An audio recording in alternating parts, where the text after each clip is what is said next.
How are you? Hoje nós vamos continuar estudando inglês e vamos aprender sobre os determinantes ou quantifiers em língua inglesa. Então, depois da vinheta, vamos explorar mais esse ponto da gramática inglesa.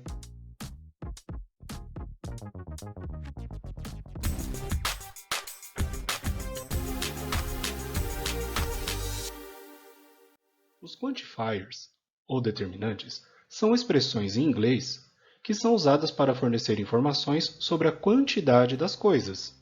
Vamos ver os exemplos. Compare essas duas orações.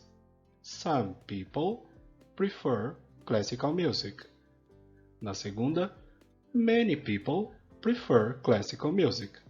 Na primeira, nós usamos o quantifier some, que dá a ideia de quantidade indefinida, por isso foi traduzido como algumas pessoas.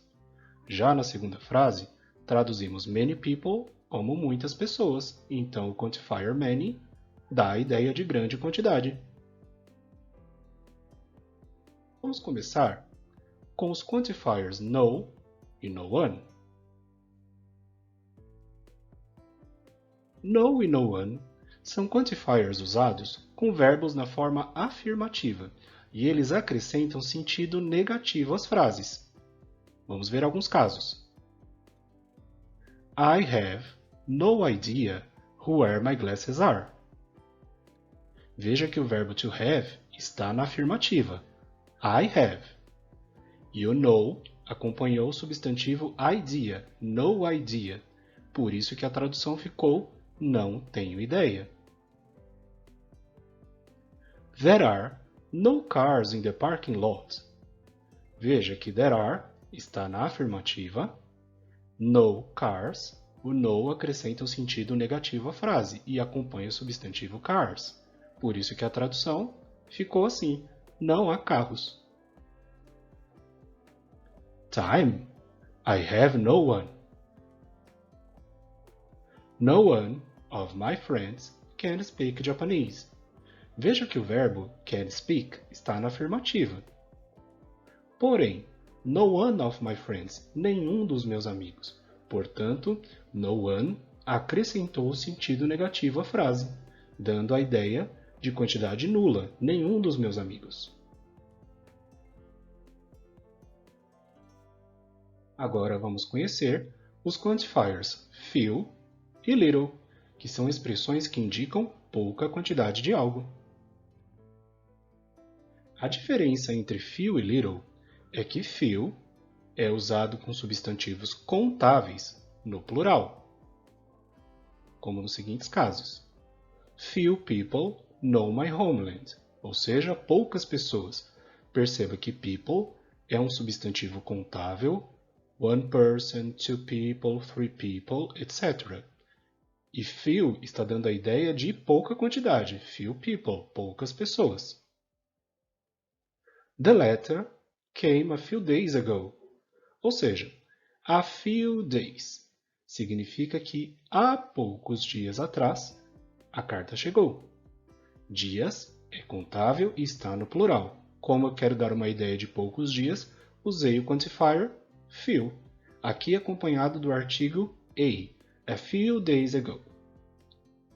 Já o little é usado com substantivos incontáveis no singular. We can leave a little early today. Perceba o seguinte, early, mais cedo, é uma matéria incontável. Eu não posso contar um cedo, dois cedos, três cedos. Não existe isso em inglês, nem em português. Por isso, quando eu digo um pouco mais cedo em inglês, eu tenho que usar a expressão a little early. Mary has little patience with her children. Coitadinha da Mary. Bem, e dos filhos também, né, gente? Olha lá. Paciência é um substantivo incontável e está no singular. Então, quando eu quero transmitir a ideia de pouca paciência, eu tenho que usar o quantifier little. Little patience. Mary has little patience. Agora vamos conhecer os quantifiers some e any.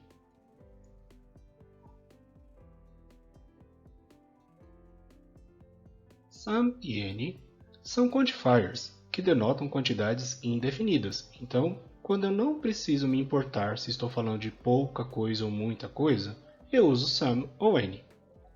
Às vezes, como a quantidade é uma informação aqui secundária, eu nem preciso traduzir esses quantifiers para o português. Veja os exemplos. The mother gave her baby some milk. A mãe deu leite ao seu bebê. Não importa se foi pouco leite ou muito leite. Eu não estou preocupado com a quantidade aqui. Estou querendo dizer, enfatizar, que ela deu leite para o bebê. Então aqui, usei o quantifier some. We don't have any money to travel. Traduzindo, nós não temos dinheiro para viajar. Bem, você poderia dizer, Denilson, se nós não temos dinheiro, significa que o quantifier aqui deveria ser no. Tá certo. O problema é que o no tem que ser usado com verbos na afirmativa, e eu já coloquei uma negativa aqui no verbo. We don't have. Nós não temos. Por isso que o quantifier aqui ficou any money, porque eu já estou dizendo que não temos dinheiro. Então aqui a quantidade é uma informação desnecessária. O mais importante aqui é aquilo que não temos. Precisamos de dinheiro, hein? Bem, para a gente começar a entender o funcionamento de some e any no inglês, temos que ter em mente o seguinte. Some e any são utilizados diante de substantivos incontáveis, mas também diante de substantivos no plural.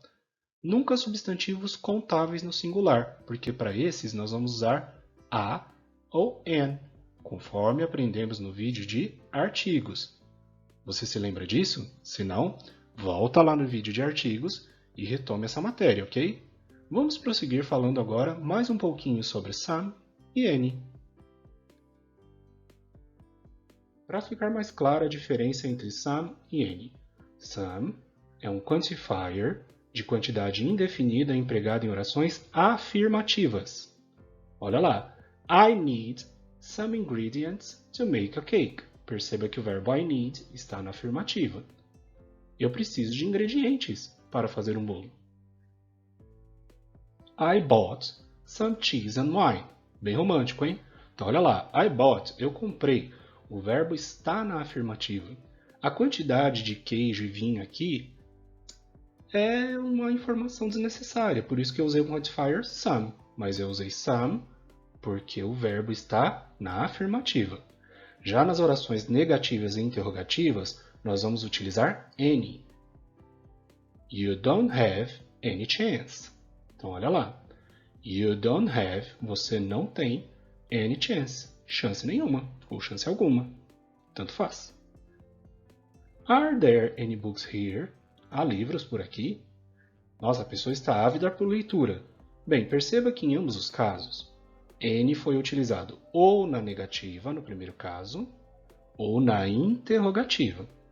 E a quantidade de oportunidades, de chances ou de livros aqui é uma informação secundária. Por isso utilizamos o quantifier any.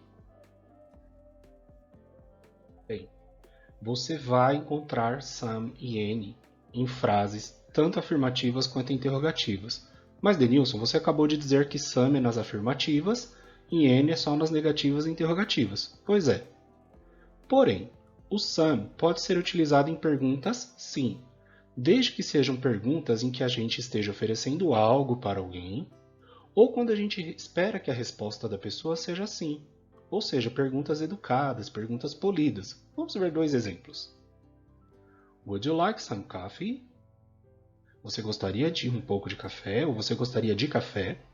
Perceba que eu espero que a pessoa aceite café, então eu vou fazer a pergunta com some e não com any. Do you need some help? Você precisa de ajuda? Veja, quando eu ofereço ajuda para alguém, eu estou sendo educado e espero que a pessoa responda sim. Então, esse tipo de pergunta será feita em inglês com o quantifier some. Agora, o any, ele pode ser utilizado em frases afirmativas também, só que ele vai ganhar o sentido de qualquer coisa. E ele também pode ser usado nas orações condicionais, em que para que uma coisa aconteça, eu coloque uma condição. Como assim? Vamos ver o exemplo. If you have any doubt, ask me. Novamente, if you have any doubt, se você tiver dúvida, ask me, pergunte-me. Então perceba que aqui eu usei any numa oração condicional. We can watch any movie tonight. Então nós podemos assistir qualquer filme hoje à noite. Perceba que aqui é uma oração afirmativa e a palavra any adquiriu o sentido de qualquer. Any movie, qualquer filme. Any também pode ser usado quando houver qualquer palavra de sentido negativo na frase. Então, às vezes, o verbo está na forma afirmativa, mas alguma palavrinha dá sentido negativo à frase. E aí nós vamos usar o quantifier any. Por exemplo, he left without any money. Então, ele saiu sem dinheiro. A palavra without é uma palavra que em si mesma contém sentido negativo. Por isso que aqui a gente usou o quantifier any. My parents rarely have any free time. Meus pais raramente têm tempo livre. Meus pais são muito ocupados mesmo, hein? Então olha lá, a palavra rarely, raramente, também tem um sentido levemente negativo. Por isso utilizamos o quantifier any nessa oração. We never eat any fried food. Nós nunca comemos fritura. Mentira, né, gente? Eu como fritura pra caramba, confesso pra vocês. Mas, enfim. A palavra never, nunca, em si mesma contém sentido negativo. Por isso o quantifier aqui foi any. She seldom misses any class. Então, ela raras vezes perde uma aula. Que aluno exemplar. A palavra seldom, raras vezes, também é uma palavra que contém sentido negativo em si mesma. Por isso, o quantifier aqui foi utilizado como any class. Agora nós vamos conhecer os quantifiers que denotam grandes quantidades. Many, much, a lot of, etc. Vamos lá? Existe uma diferençazinha básica entre many e much. Many será utilizado com substantivos contáveis no plural. E much será utilizado com substantivos incontáveis no singular. Então, olha lá. Many tourists come to Brazil at Carnival. Então, muitos turistas. Many tourists. Tourists é um substantivo contável e está no plural. Como eu quero denotar grande quantidade de turistas, utilizei o quantifier many. Many tourists. War happens for many reasons. Novamente, many reasons. Substantivo reasons é um substantivo contável e está no plural. Como quero dar a ideia de muitas razões ou muitos motivos, utilizei o quantifier many. Agora olha lá. Much money is necessary to build a hospital. Muito dinheiro. Dinheiro é um substantivo incontável. Eu não posso contar dinheiro. Eu posso contar quantidades monetárias, dólares, reais, etc. Mas dinheiro mesmo é incontável. E perceba que o substantivo está no singular. Então, quando eu quero dar a ideia de muito dinheiro, vou utilizar much. I don't have much work to do in summer. Perceba, o substantivo work é incontável. Quando eu quero dizer que eu tenho muito trabalho, eu vou utilizar o quantifier much. Agora, se eu utilizasse tarefas, eu não utilizaria much. Eu utilizaria many tasks. Ok? Então perceba que eu tenho que saber a diferença entre substantivos contáveis e incontáveis para utilizar corretamente os quantifiers many e much. Isso está no nosso vídeo de substantivos. Bem, a gente acabou de ver que precisamos saber a diferença entre substantivos contáveis e incontáveis para utilizar many ou much quando queremos denotar grandes quantidades. Mas existem em inglês algumas expressões coloquiais que também servem para isso. São as expressões a lot of, lots of e plenty of. Então elas podem substituir many e much para denotar grande quantidade. Porém, elas são utilizadas normalmente em orações afirmativas, ok? Vamos ver alguns casos. Sandra has a lot of talent for music. I have lots of worry about the test.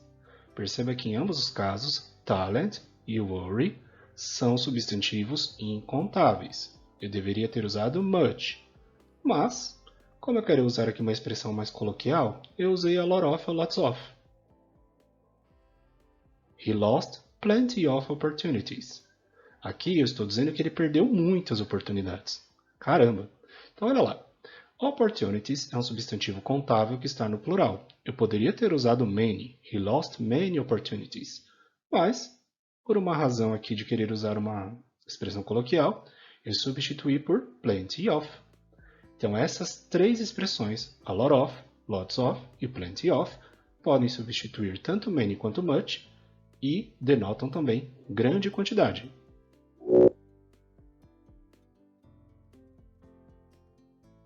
Então, nós acabamos de conhecer os quantifiers em língua inglesa.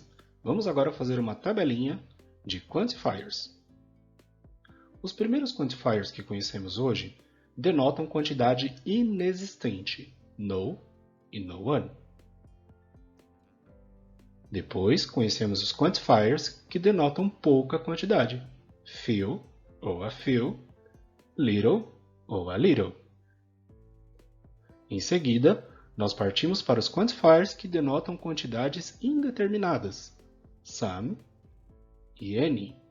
Lembrando que some é utilizado em orações afirmativas e any nas interrogativas ou negativas. Mas também tem alguns casos especiais, você se lembra deles?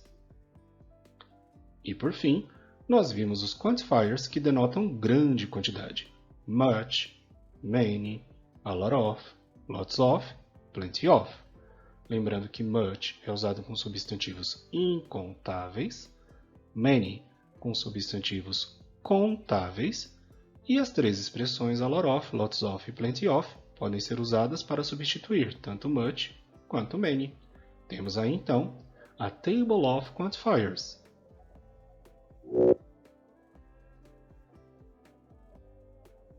E agora que nós conhecemos todos os quantifiers, ou a maioria deles em inglês, está na hora de fazer uma revisão.